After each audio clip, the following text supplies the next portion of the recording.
Are we live? I hear we are.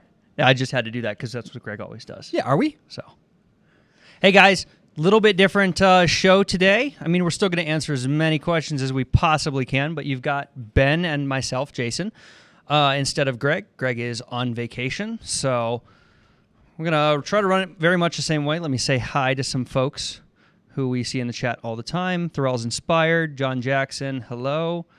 Formerly Drone Film Photography. Drone Shot says, hi, Greg. Hi. Not Greg. Not Greg. And not Greg. The Super 80mm1. Jillian B is in the chat. Matt Bagwell. Yellow Rose Drones. Sparky's Video Productions. Hey, Sparky. Awesome. Great. Well, it looks like we've got an awesome chat going so far. What have we been up to while Greg has been out of the office? Well, I'll tell you what. Last week we recorded post-flight. We did. With Greg. And if you haven't seen post-flight yet, it's on the premium community. During that post-flight, Greg lost a competition to you. Do you remember what that was? Rock, paper, scissors, I think. Yes, we called it Rochambeau, which is the cool slang term for it. But during that contest, he lost, and his punishment is that he has to buy us crumbles sometime this week, even though that he is not here. Ooh. Yeah, I have not seen that fulfilled yet. Hopefully Greg might tune in to this broadcast, and it might remind him. Otherwise, we'll text him tomorrow. We'll text him. Yeah. What else happened? Premium Community came out today. Yeah, the Premium Community came out, and we've already seen a question in the chat. Can you just scroll up so I can see it? Let's see. One big fan says, does the new announcement mean Greg is being put behind a paywall? No, it does not.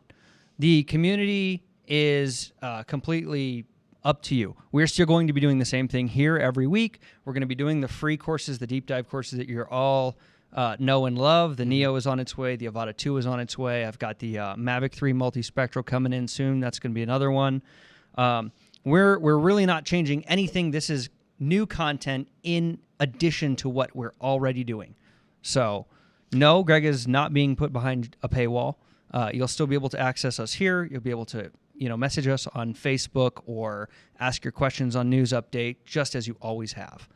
Yeah, we'll still have free courses, regular courses, as well as free YouTube content. We've been working really hard. All the production team, Greg and everybody on staff, we've been working really hard to get this premium community set to go. And now that it's releasing today publicly, at this point we can start getting back to some of the YouTube content and making some fun YouTube videos as well.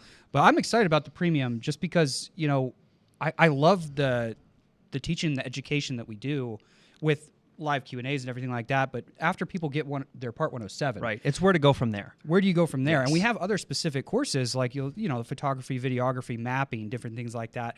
What the premium community for, in my eyes, in my perspective, is how do you, once you learn that certain type of skill, how do you get work? Right. Yeah. How do you make those first dollars? How do you scale that business? And pretty much all of our instructors have come back as guest instructors in the premium community as well. It's another great place you can access them. You can see additional, interviews that we've done in a different way than our PIXL interviews or other stuff like that. Higher production quality where we actually bring the folks here and talk about fun stuff. Everybody from the FAA to industry professionals who, like Sparky, are going to teach you about... You owe me a crumble.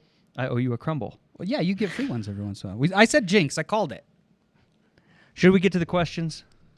If you're ready. Are you ready, Jason? I think I'm ready. I'm going to read you the questions. You're the top dog on this episode. You're By the way, it looks like information. I'm the one who normally puts all the questions into our chat here. And you guys are slow on questions today. So if you've got them, please ask them. Put Tom to work. I did not see as many as I normally see in our chat here. So, but yeah, Tom's in the background. He's helping load the questions in. Thanks for that, Tom. Ethan's behind the cameras there, shooting the cameras, and then Bo is over there monitoring as well. Zach's here. I don't know what he's doing. If you're not busy, Zach, maybe you could go get that crumble that we've been wanting. That would be ideal. Yeah, company card is in my other wallet, I guess. All right. Okay. First question from John Jackson. What determines a TFR other than FAA? I was surprised the Green Day Stadium concert with 30,000 people didn't have one in place for the event, and that's when it was notoriously shut down for a minute because of a drone, right? So The stadium TFRs only apply to certain events. So that's National Football League, that is baseball, that is Indy 500, NASCAR. I think that's all of them. There synchronized swimming, I believe. No. Nope. It's only major events. So Green Day, even though they were in a stadium with 30,000 or more seats, they don't by default have a TFR. So they need to apply for that TFR. And the FAA does not just hand those out. You have to show a security need. And this is one of those things that if we're going to do it for all these football games, why wouldn't we do it for a concert that's going to have 70 or 80,000 people at it, right? Mm-hmm. Yeah. It's kind of a double standard there. By the same token, do we need it to be 3 statute miles in diameter? No. Or 3 statute mile radius? No, we don't. That's enormous. So I think there is a good potential there for the FAA to change it, maybe. But, if Green Day didn't apply for it, they're not going to get it. Now, through a loft and air control, I think we would see a warning zone, right? Yep. One of those yellow kind of restriction, like the yield sign. Yeah, but you would have to check on that schedule or whatever on your own. So Exactly. It's always around the stadiums in I think Phoenix. It says like an hour or two prior to the game start, hour or two after. Yeah, but those warnings are always there on a loft. Mm-hmm. Yeah. So even if you go like midnight, down to Phoenix towards like Tempe Town Lake, there's one there, and it's just always there. So you would need to know when the game is. Yep. Good point. Next question from Gordon Jenkins. What is the best cost-effective entry-level drone for recreational pilots? And same question for commercial pilots. Cost-effective entry-level for recreational pilots. One of the minis or the Neo. The Neo is phenomenal if all you want to do is take pictures and videos and have kind of a cool novelty to follow you around. And it's like a toy drone that takes decent pictures and videos. If you want to get a little bit beyond that, and maybe you're looking to go prosumer, where I want to start as a rec flyer and then I want to move into something that I can do professionally, I'm going to say Mini 4 Pro. At minimum. Yeah, you could do the Mini 3 Pro or even a Mini 3 really, but Mini 4 Pro is going to be, it's great. It's got obstacle avoidance. It's got everything you want kind of in a drone for a small size and a fairly inexpensive package. It's got 04, it's the newest. Mm-hmm. So we'll have a video out on the Neo a little bit, hopefully later will. this week. We still have to edit and shoot a little bit more of that, but we've been doing some testing and we can show you that. Yep. I don't think the Neo would be good enough for me to do commercial work with. The only reason I think you purchase the Neo for commercial purposes or for Part 107 is for ops over people. It is Category 1 if you put a remote ID module on it, and there are some small enough to keep it there under that 0.55 pounds. So that's the only benefit I see for the Neo in Part 107. But then you also asked about commercial pilots. Mm-hmm. If you are looking to jump into a vertical now, we need a little bit more information. If you want to do thermal inspections, obviously a Mini 4 is not going to be sufficient for that. So the question that we always ask, what drone should I buy? What do you want to do? So that's a good point. And we do have some of that conversation in the business series. Look. We're right. Two, not to it takes two. So Greg is in the chat. Greg Reverdio, who still hasn't. It looks like it takes two, not Gregs, to make up for one Greg. That's true. Not going to lie. Mainly Jason, because Jason was going to do this by himself. Yeah. And I said, you can't do it by yourself. You need help. I don't trust you up there alone. I had to keep you in line. Okay. We're doing great. Here's the next question. Let's see if we can answer questions quicker than Greg, though. Oh, now it's on. Max's Bike Repair. Can I fly when my flight has NOTAMs? What do you mean by NOTAMs? Do you mean a TFR? Do you mean that there are just NOTAMs for your local airport? Need a little bit more information there, I think. We're off to a good start. We haven't answered that question yet. We'll beat Greg one of these times. How about David George? Hi and thank you. What do you think will happen to DJI Care Refresh if a total ban goes through? That's a good question. If I have a Flyaway after the ban, will DJI be able to send me a replacement? I think that depends on the terms and conditions in the refresh plan. Mm-hmm. And how that actually looks from a legal standpoint from the ban. You know, I've seen it's interesting. You know, if you purchase that and you're guaranteed a certain number of things, but then you're not allowed to be given those things by the government. I wonder where a lawyer would fit in there and what they would have to say about that, because it's not necessarily a bait and switch from DJI, who you purchased it from, but I don't know, honestly. I think we've seen different iterations of the ban being brought up too as well, right? Where Yes. it wouldn't necessarily ban drones that have already come out. So if you have a Mini 4 Pro or an Air 3 or Mavic 3, whatever Yes. you have with DJI, then they could That is very true. Yes. potentially resend it. But that is all kind of terms in the different bills that we're seeing. Yes. Let's see. Max's Bike Repair. Yeah, I just saw him comment. Max's Bike Repair says, on my flight apps, it says that my flight overlaps NOTAMs, and I am wondering if I can fly. I can't tell you yes or no for sure. Can you send us a screenshot? Email contact@pilotinstitute.com, and it'll come to me, and I will respond to you. But you know, I can't say yes or no. Your NOTAM might be a just drone ops NOTAM, in which case, yes, you could fly use caution. It could be, no, you're going to fly in a presidential TFR, and the Secret Service is going to come and have a talk. So definitely no in that case, you know. But I'd rather be able to tell you for sure. Very nice. Okay. Next question. Sparky's video says, look at those two beauties. And I can only assume he's referring to these microphones because they are Probably. nice. These are very nice microphones. They're different. They're One- not and the you- same one that Greg uses. and they're he's a actually, gearhead. they're better. Yeah. You know, these are they're better. better. Yeah. Yeah. We pulled said out it. all the stops, huh? That's right. We have to do everything we can to make ourselves look good. Okay. Thank you, Sparky. Shamim, I'm going to say is the name. I have a question about DJI Neo. I am 107 certified. If I buy this drone and register it, then I need remote ID. Can I use it only for recreational purposes? I'm confused about where I can fly it. All right. Seems like there's a couple questions in here. Right? If you buy the drone and register it, it needs remote ID, which means you need to buy a module to put on top of it. Now Correct. we have ours. I've put a couple little pieces of this Velcro up on top. You can put a light on there. You can put a remote ID module on there. It will carry both, and it will fly for, 12 minutes or so, I think is what we were getting out of it. Yeah, something like that.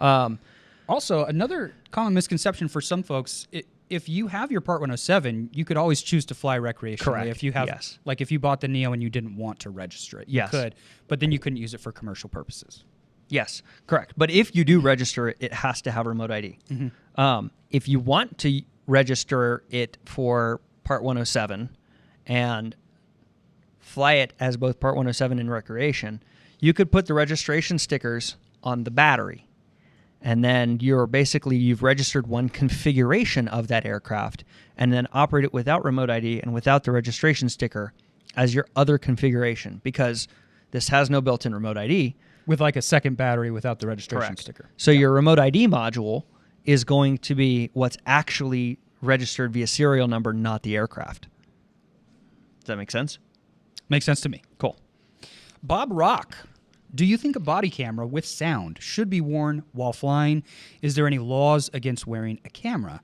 We have heard this question kind of come up, and I think it mainly pertains to being confronted.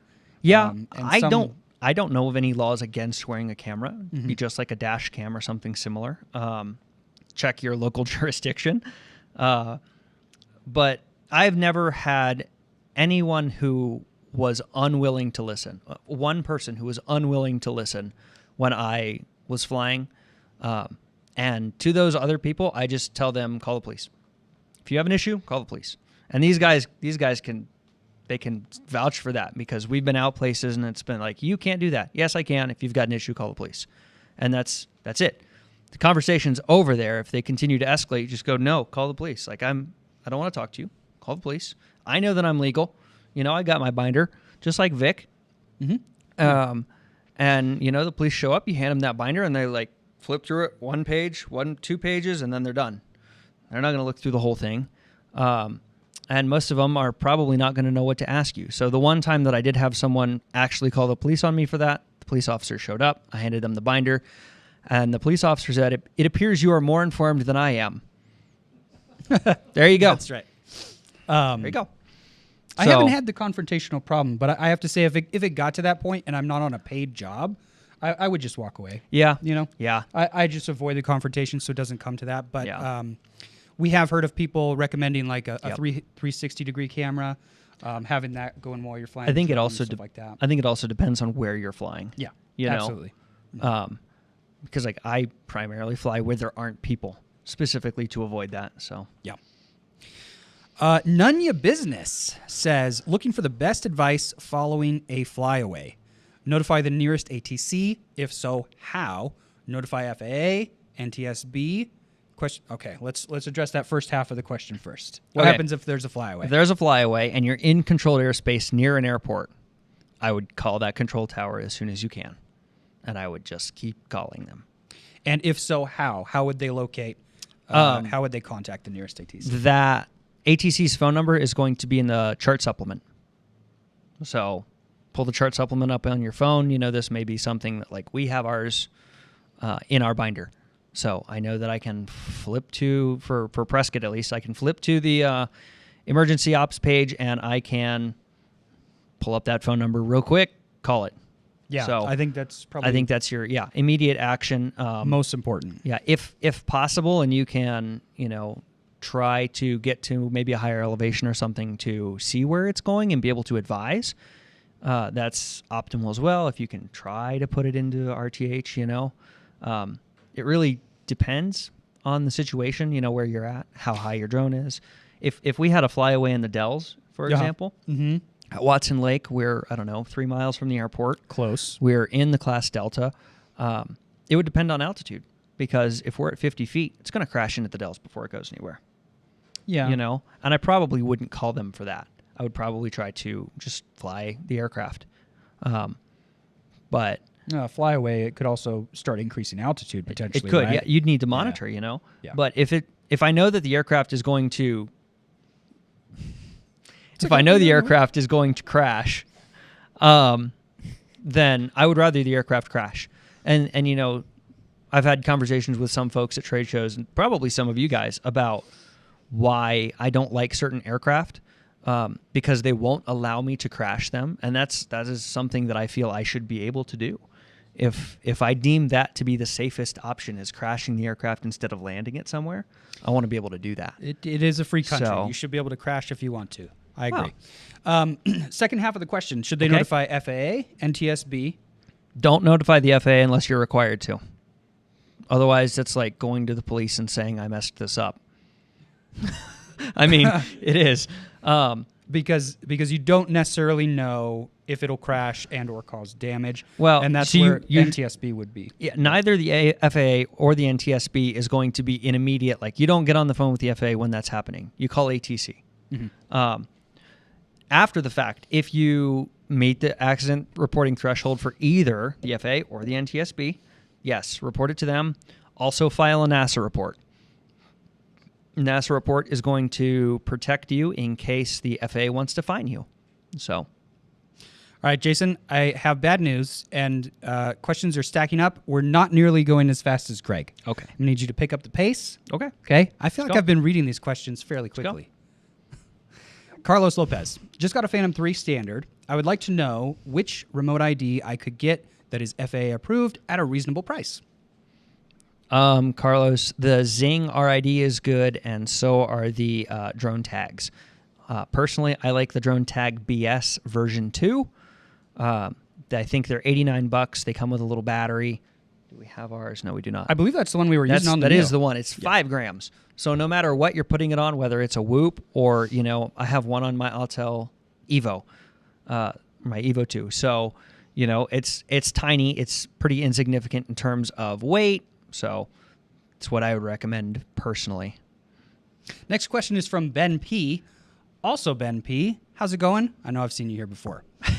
Question, please explain the DJI 4K dongle. Good, bad, the ugly. I'm going to assume you mean the 4G dongle. They're talking about a Clint Eastwood movie, Jason's Good, bad, and the ugly. Yeah. Yeah.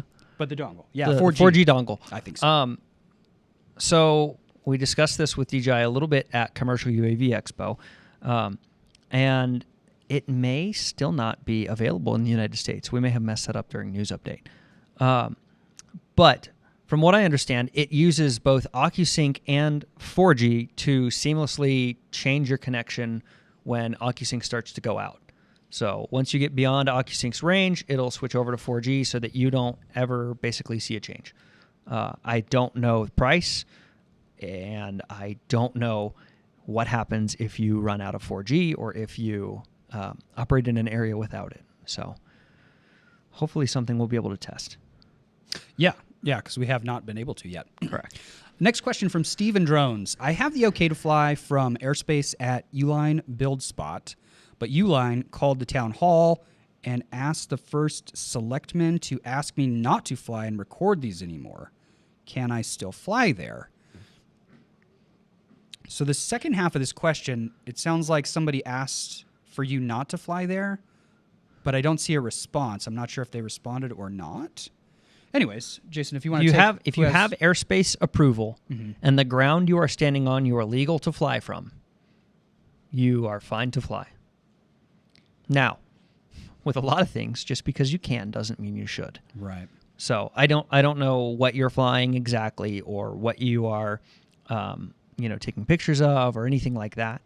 But if somebody asks you politely not to fly and you don't absolutely have to, maybe just don't and try to build a relationship there so that they at some point come back and ask you to fly. But again, I don't know the full scope of the situation. And it also says the build spot. So if it was that private property that you were taking off from, that could be an issue as well. But I mean, if you're 10 feet off of private property and then go up, that's a different story too. Mm-hmm. All right, Sparky's back with the question of how many hours of editing did it take to edit all of his sows out? I don't have the answer to that question. Yeah. I don't think our audience will even know what that is, so that's an inside joke for Sparky. When Sparky was here, he recorded a lot of content, thank you, Sparky, for the premium community, and if you haven't watched the event, his stuff is great. I edited an outtake reel of taking out a lot of his and uhs, and I put that together in an outtake reel, which I shared with Greg as a joke, along with the little piece that was not appropriate that Sparky wanted us to take out. And then Greg just sent it to Sparky without me knowing he was going to do that. But Sparky's got a good sense of humor, and I think he enjoyed it. I think he posted it himself as well. So how many hours? So I would have to say it was probably around so many. 2 or 3 if I had to sew it together, 2 or 3 at least. All right, Matt Bagwell, I have a question. Is there a drone on the market currently that is both capable of shooting photo and video in good quality, as well as mapping? That's a good question. Phantom 4 Pro V2. Yeah. Yes, it's old, but yes, it is really, it's pretty good at all those things. Yeah, Mavic 3 Enterprise, probably pretty good. I haven't had a chance to play with one of those, so I can't advocate for the, video quality on it. But yeah, I mean, the Autels aren't bad either. The Evo 2 series is not terrible either. If you watch our videos, you may have seen the one where we challenged Ken and Billy and Greg to decide which aircraft or which videos were which aircraft. And Autel has a noticeable orange kind of hue to the videos and pictures. So that's just a note. It's noticeable against DJI aircraft. So, some people love that, some people don't. And then the Parrot Anafi AI, we were actually really surprised with it. It did great on mapping. It was stable. It was really a phenomenal little aircraft. Might be good to look into, but it's going to be more expensive than the other two. All right, next question from John Espy. Are recreational flights subject less regulations than commercial flights? Do you only have to fly under Part 107 regs on commercial flights? John, if you would have asked me this 3 years ago, I would have said yes. But since CBOs have become a thing, no. So community-based organizations are now required to be their rules are required to be followed, and the FAA has basically approved only those which make guidelines, not rules, sorry, guidelines that are a little bit more restrictive than Part 107 generally. So, no, I think Part 107 is actually more lenient, along with the ability to get zero grid authorization above the grid, 400 feet above towers, over people, waivers, all of the additional stuff for Part 107. I think Part 107 is better, or more open. Part 107 for the win. Yeah. Do you only have to fly under Part 107 on commercial flights? No. You need to fly under Part 107 for anything that is not recreation. So the first rule of 44809 is the aircraft is flown for strictly recreational purposes. If your purpose is not strictly recreation, you need to fly under Part 107. Well said. Dave M., what do you think about the banning of DJI drones? We get asked this question a lot. Yep. We talk about it on News Update a lot when we do have an update, but just because we don't cover it in a News Update doesn't mean that we're not thinking about it. We talk about it around the office all the time. We also talked about it quite extensively in post-flight. Again, If you haven't watched that, Greg's on there as well. We've had some lengthy conversations actually sharing our opinions about it. But, Jason, what do you think? Yes or no? Is it going to go through? I really hope not. Oh, yeah, me too. But no, at this point, I don't think it is. I don't think that there's enough push for it to get through the legislature this year. So, yeah. And let's say that something does go through. I think we all have the same hopes and understanding that there's going to be some other type of solution, and that won't be the end of things. Yeah, it won't be the end of things. Yep. Okay, moving on from that. Dean Schaefer, have you have any good ideas who would benefit by buying a DJI Neo? Neo is going to benefit two people, two types of people, two personas, if you will. The first is people who have no idea about drones, and they're looking on Amazon for a $200 drone, and this is a $200 drone, and they are just getting into it, like brand new. Didn't want to foot the $400 or $500 at Costco for a Mini 3 or a Mini 4, and so they saw the Neo and were like, "Oh, I'll give it a try." Second person? The second person is going to be Part 107 operators who want to fly over people without a waiver. I'm going to give you one or two more, in my opinion. Okay. So I think for me, I still haven't flown manually FPV. Okay. And I don't want to go out because I know I'm going to crash when I first start learning. I don't want to learn on a $900 Avata. If I had this, I could take out to learn, I think that would be great. Okay. And then also on top of that, I have kids. And I think this would be a great learning tool for kids to start learning a small drone, cheap, that they can start playing around with. Yeah, those are good points. If it was geared towards kids, I wish they would do what they did with the Tello, and they would open it up for, an educational SDK, basically, so that certain entities could, allow it to be programmed and do different things and all that. But I don't think that's going to happen. Probably not. But yes, more videos on the Neo coming soon. Coming soon. Formerly Film Photography says, if I have a high school stadium near me and I stay off the school property across the street, can I shoot photos or videos? No people near. Sure. Why not? Mm-hmm. Lon. You know the answer, Lon. What shoes am I wearing? You know the answer. You have a shoe camera on you, by the way. We have a shoe camera, apparently. We used to have a penny camera. For the penny dog. Penny's but she's not here, but your shoes. Oh, and that's the next question.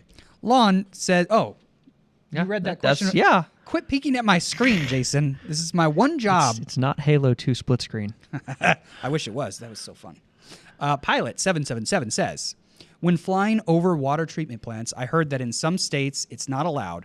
So after hearing that, I never did it again, flew around it. Even if it's not illegal here in Ohio, is that good to be safe? It depends, really. The only critical infrastructure you are not allowed to fly over is on the UAS facility map. Right now, we are waiting on the FAA to actually come out with the critical infrastructure list. And I think Greg talked about this last week. But it's basically just not being worked on, or it's in gridlock from 3-letter agencies, security agencies. But it was required to be passed as part of the 2016 FAA Reauthorization Act, and it's gotten nowhere in 8 years.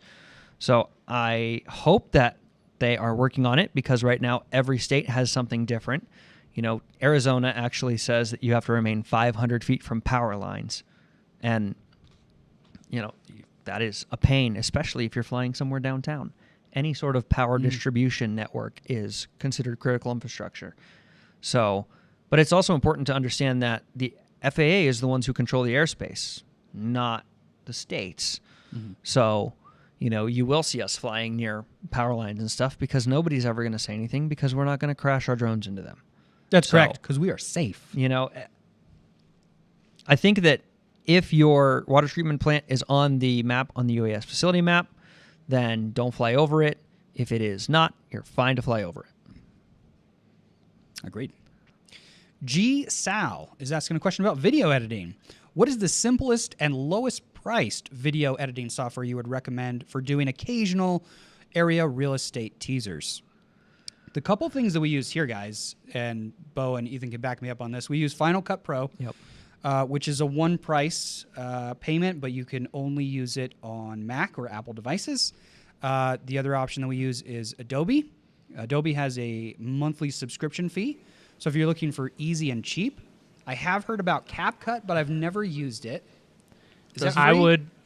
CapCut is free. It's available on iOS, Android, and desktop. DaVinci? And I would second that. There's also DaVinci. Yeah, and that's what I just said, yeah. Blackmagic DaVinci is great. Did that come through in the mic? What? Did you have audio already? Yeah. Okay, sweet. Sweet. So yeah, those would be the recommendations there. All of those programs, you know, once you get started cutting, they're very similar, and their interface is different, but the logistics are there, and you'll find yourself getting through them easy.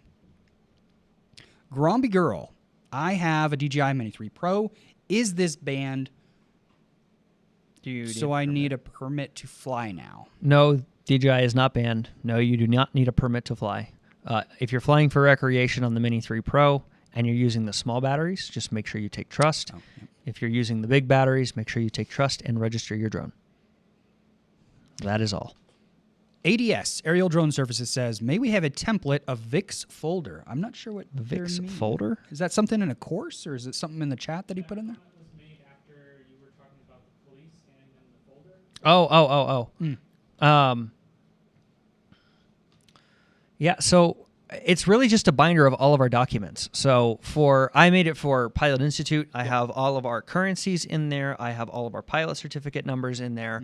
All of our drone registration cards are put onto pages. They're printed double-sided in there. I have all of our SOPs. I have our SMS, all of our airspace authorizations, all of our waivers, all of our applications to go with all of those. So basically, this is just like a flight manual, if you will, that we carry around, because then if someone questions something, you can say, nope, I'm operating by my procedures that are written down and printed, you know.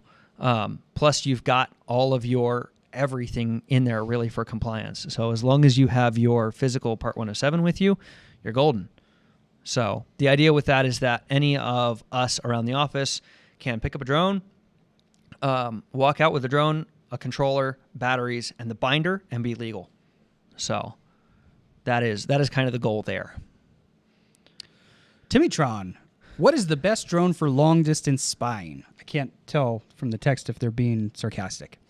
Do I want something with a better camera zoom, or am I better off going with a more stealthy, quiet drone? First of all, don't spy on people. That's not cool. Surveillance type stuff is what leads us to have those stories and news update, which we wholeheartedly refer to as... Don't be that guy. Don't be that guy, right? But if you're asking how to take videos of possibly like real estate or something like that, without people giving you a hard time for doing it. There could be legal application for this if you have a private investigator. Yep. Okay. Right? If you are a private investigator, there is a legal application. So I'll give you a sarcastic answer, and then I'll give you a real answer. Oh, I'm ready. My sarcastic answer is a global hawk. good luck getting one from the military. The real answer, though, is probably a Mavic 3 Pro or a Matrice 30 or something like that. Matrice is loud. The Mavic is not terrible, but both have pretty good zoom. I think the Matrice 30 has 200 times zoom. So very, very good zoom. You will be much further away than you can hear it. But again, just because you can doesn't mean you should.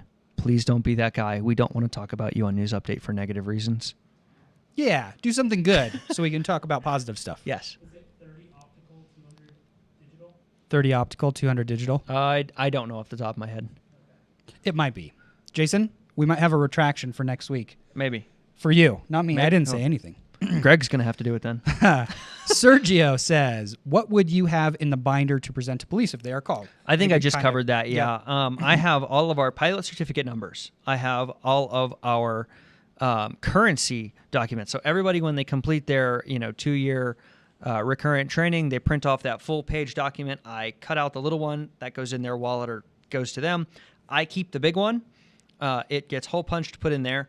I have all of our SOPs. I have all of our registration cards, all of our waivers, all our waiver applications, any other documents that's required to go with our waiver, like a safety management system, and then our QR codes for maintenance and for test flights for our waivers. So tons of information in that document.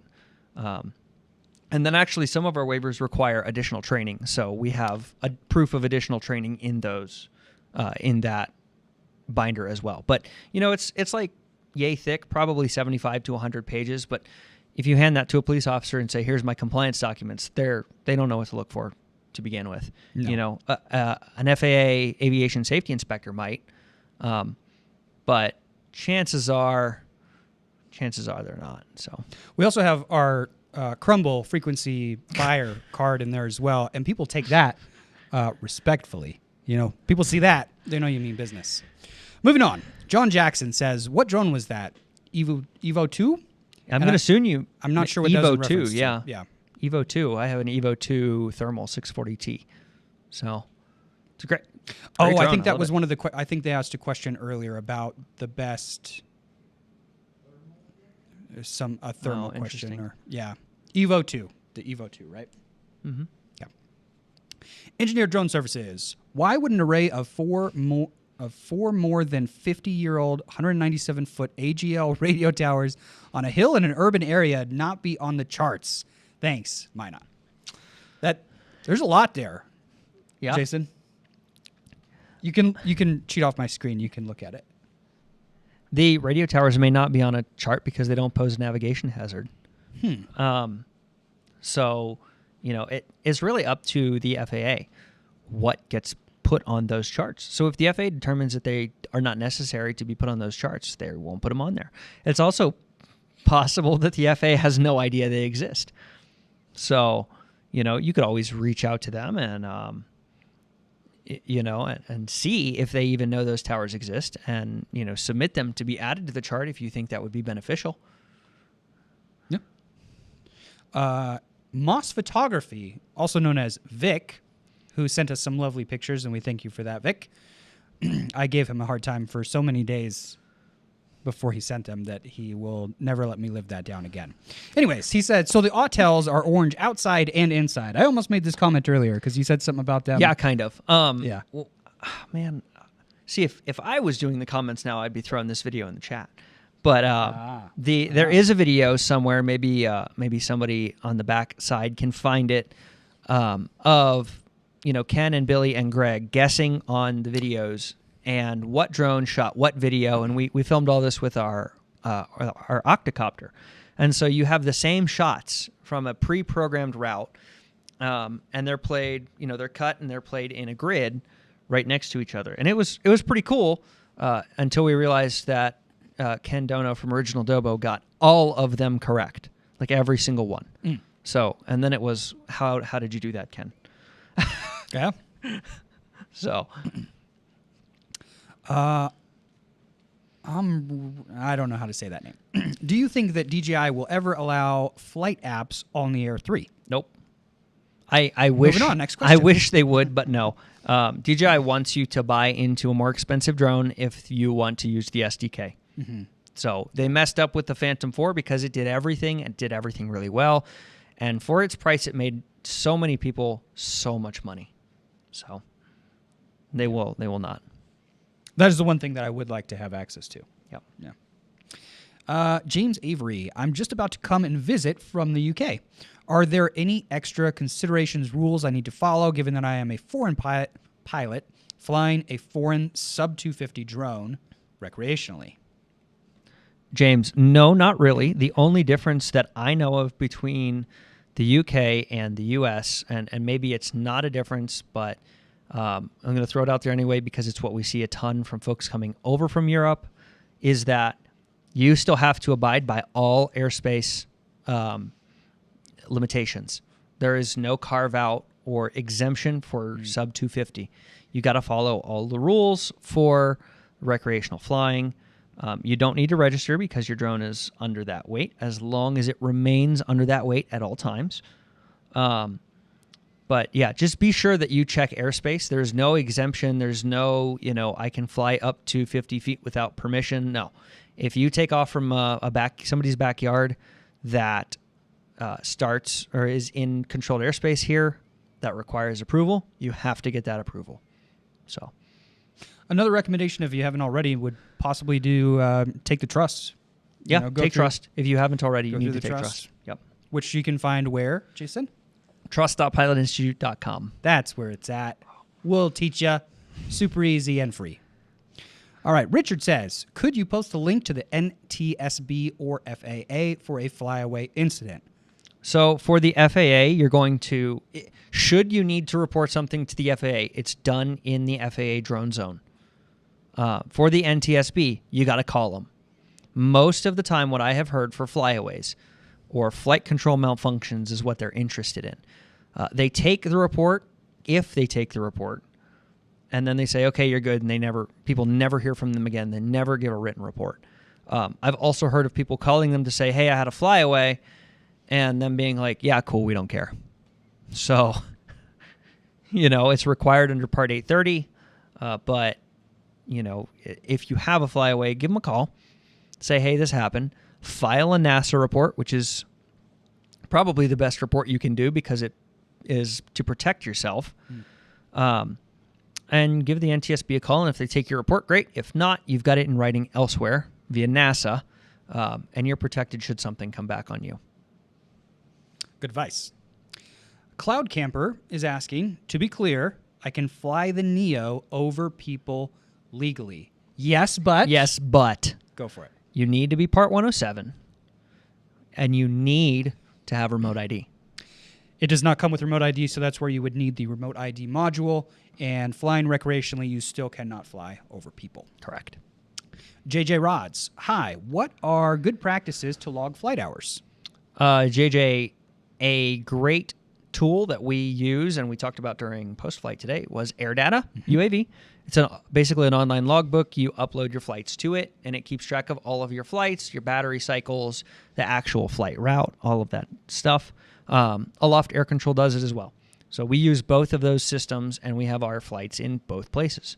So, and it shows some interesting things in there as well, as in addition to just the flight log. It also shows position of the sticks and everything like that. Yeah, yeah. AirData will show additional info as well. So we use it. You can pull your logs if you have a crash or something, and do a little bit of that post-crash analysis to try to figure out what went wrong. So. All right. F22 has a question. Any suggestions for getting approval to fly near Air Force bases on weekends, holidays, or when they aren't active? Is Drone Zone the only option? Yes. Drone Zone is the only option if the airspace is not Lance enabled. Personally, I prefer Drone Zone for most things, just because I know that system really well, and I can put in their additional file types and stuff like that. So, yeah, Drone Zone is going to be where it's at. Where it's at. That's a Beck song, Ethan. We just introduced Ethan to Beck last week. Really? Yeah. What? Well, I think he'd heard a song or two before. I've heard Beck. I just haven't listened to him. Okay. Nunya Business is asking any news on Part 108. Well, I'll take that, Jason. will you? Let me Will you? just say Okay. what I have to say. I know exactly what I'm talking about. I don't think there's any news that we can share, but we did have 2 interviews, which just got posted today in Premium Community. I know I'm going to shout it out again, but in Premium Community, Greg Product did placement. recently sat down. He sat down with the FAA, and we did a long interview. I think it's about 40 to 50 minutes long. In addition to that, he also sat down with Kenji. Both of those conversations do have some tidbits in them regarding Part 108. And now I'll pass to you, Jason. Go ahead and do your spiel. We were supposed to get an NPRM today. I haven't seen anything. I liked my question. My answer was better, but yours was more succinct and quick. The FAA Reauthorization Act said that September 16th is when we would get an NPRM for beyond visual line of sight operations. To my knowledge, please, someone correct me in the chat if I'm wrong. I haven't seen anything. So if you guys have, please tell me I'm wrong, because I'll go look at it. It'll be what consumes my night, but it's what I live for. Yes, you do. Next question from Snowcat Cowboy. Have you seen the letter circulated around Congress calling aerosol dispensing drones weapons delivery platforms? Please encourage everyone to contact their senators and reps and educate them. Yes, please contact your senators and reps and educate them. Please educate me. What is this person talking about? I'm gonna assume that they are referring to like the Agris style drones. Oh, with just the for agriculture, just the basically, yeah. Okay, yeah, aerosol. Yeah. So,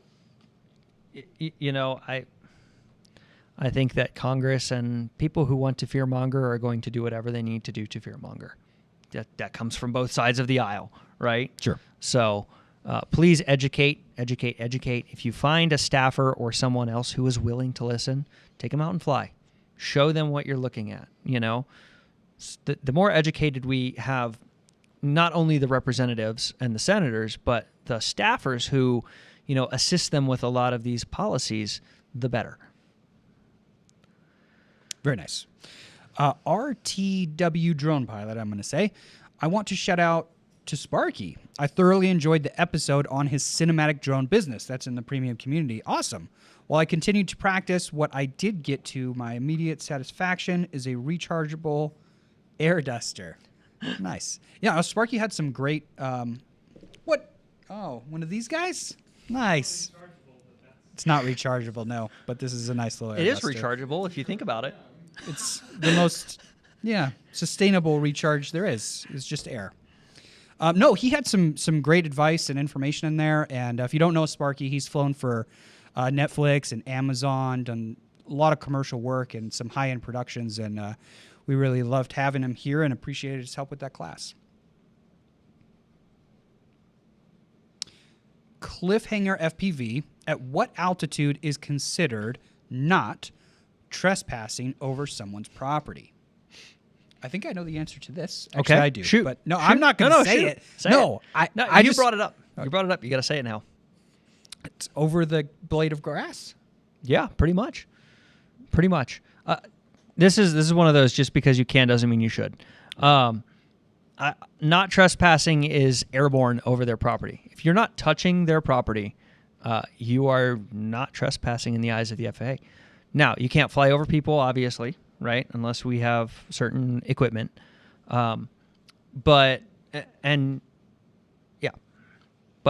any altitude over their property would not be considered trespassing as long as you're flying. So don't wall tap their house or something, I wouldn't hover over my neighbor's house, Right, yeah. If I was in a residential neighborhood, I want to take my drone up, I would possibly launch from my property, maybe pass over theirs if I need to. Yeah, to pass to over do a there flight, but if I would you be need to. respectful. I think Right. that's the key, is be respectful. And that's exactly it. Just be respectful, If they want to call the police because you're hovering 350 feet above their property, let them. Let them all day long. They're never, there are no minimum altitudes for drones. So, and the FAA controls navigable airspace. So if it can be safely navigated by a drone, the FAA controls it, basically. Now, That being said, as a father, not inside. as a father with kids in the backyard, if I saw someone hovering a drone, 20 to 30 to 50 feet above them and just hovering and watching my kids, then yeah, I would probably have an issue with that, even though absolutely. And if that's happening, call the police, pull out your phone and get that remote ID serial number. So a couple different ways to go about it, but just be smart. Yep. Random question from Alien Drones. Just wondering if you guys have ever been approached by a hostile person during a flight, and how did it go? And we kind of addressed that a little bit earlier. Yep. I really haven't. We've had more curious people than anything, honestly. Many curious people. And that can be an issue too a little bit. Absolutely. Even if you're flying, you have a VO, any distraction like that with somebody coming up to talk to you, especially if you're flying a specific mission with obstacles in the way, or you're trying to accomplish a very specific flight, it can be a distraction. But yeah, go ahead, Jason. Yeah, I mean, the only instance that I had, I told the person to call the police over and over and over again until they finally did. And when the police officer showed up, I handed them my binder and they said, "Looks like you know more than me." So that was kind of the end of that for the other person. But no, I have not been approached by anybody hostile. I think we've had a couple people who have been like passive aggressive here when we've flown at the mall. 'Cause most people don't realize that we are in a mall. So, but none of those people have been, violent or threatening or anything like that. And it's just, I just ignore them, keep going about my day and operating safely. And, which is good. Try to stay out of the way. I mean, in any situation like that, I think the biggest thing that I would do is try to de-escalate the situation. Yes. Try to get out of that situation. The best thing that we have been able to do is invite the person to come look at the controller. Because 99% of the time they're like, "Why are you spying on me?" And you're up at 300 feet, you're looking at the mountains in the distance. "Why are you spying on me?" It's like, "Actually, this is what I see." And then all of a sudden they're like, "Oh, okay." Yeah, that's a good perspective. If that's enough and they just walk away, great. I've also had people who started out like that. "Why are you spying on me?" "I'm not. I'm actually taking pictures of this and this and this." "Oh, can I watch?" "Sure. Come right here." So, try to be an ambassador if you can. Next question from Scott. Beautiful photo videography. Is AirData an app? AirData is an app, and it is a program for desktop. So it can be accessed both ways. Very nice. Engineer Drone Services, which is my not. Follow-up to his question from before. Remember the towers? Mm-hmm. The towers are on a hill within a few miles of a Class D airport. Maybe not in the flight paths. Yeah, so maybe not. That's why there wasn't. Maybe not. Mm-hmm. I'll have to look again. I don't know that the towers that are on top of the big hill here in town are on SkyVector. On Glassford, I don't know that there's towers up there. And there are a couple cell towers up there that are 150 to 200 foot tall. So, not a question written, but a fun scientific test we did last week with the Neo, right? Can we talk about that? Which one? So many tests. So many tests. Probably the best one, which I helped with. That's probably the only one that's worth mentioning. No, it's rated to what is it? 6,400? Yes, 6,400 feet. 6,500 feet. 6,500. Yep. Above MSL, 6,500 foot mean sea level, above the ocean. So your takeoff altitude above the ocean, 6,500. 500. But we took it higher than that. We did. What happened? It still flew. It did. Like a champ, actually. So, not much noticeable difference. I would say Greg's prediction was that the motors and the sound of the bird were going to be going a little bit haywire and be very loud. And I would say that is pretty accurate. Yeah, pretty accurate. We didn't test how long it flew with the battery necessarily. I would say it was working hard, but it was flying stably. Mm-hmm. Yeah. At what? What was that altitude? Do you remember? You want to say it? No, because remember your watch? We took the altitude with your watch, and then there was a slight deviation, so we're not exactly sure. But it was at least... We'll update you on that during the review. At least 7,500, right? At least 7,500 feet. Yeah, at least 7,500 feet. Okay, back to the questions. We've got Macro Acquire. Do all software for checking airspace restrictions show flight path to the runway being used? No. No. It would be super cool if you could pull up and overlay ADS-B data onto AirAware or Air Control or something like that. So you could see what the active runways were. You could see where there's other aircraft that are participating in ADS-B, all that info. But ADS-B is not foolproof. You know, there are certain situations where you don't have to have it. So, you know, and it could be blocked as well. So I think that would be a sweet feature, but it's not something you could depend on, just like we can't depend on DJI's AirSense or other ADS-B data to actually like be collision avoidance, for lack of a better way to say it. So what should folks use in addition to air control for a flight path? Where would they find that? FlightAware, Flight Radar 24, any open ADS-B exchange, I think, is one. There's a number of different apps and stuff. I use FlightAware personally. But yeah, tons of different apps you can use. You could also look up, you know, the just a map on a desktop from work if you wanted to. So, yeah. Well, we've reached the end of our questions. We thank you for being here with us. Of course, I am going to plug the premium community one more time because we worked really hard on it, and there's a lot of good information there, and I think the whole team really believes in it. If you don't want to check it out and you just want to see kind of some of the content that's in there, we're going to be posting shorts on YouTube, probably just one short a day for the next couple weeks, just with some little clips in there so you can kind of check out some of the content that is in the premium community. But there's a lot more there. There's a sales page that you can check out along with additional perks, member benefits. One of the best things that I like about this is that we're now offering, and I don't know how long this will go, but we're offering the drone business class for free as well. yes. If you sign up for premium, which would be pilotinstitute.com/community. Yep. Could you be any more excited about the community? I don't know how many times you've plugged it this live event.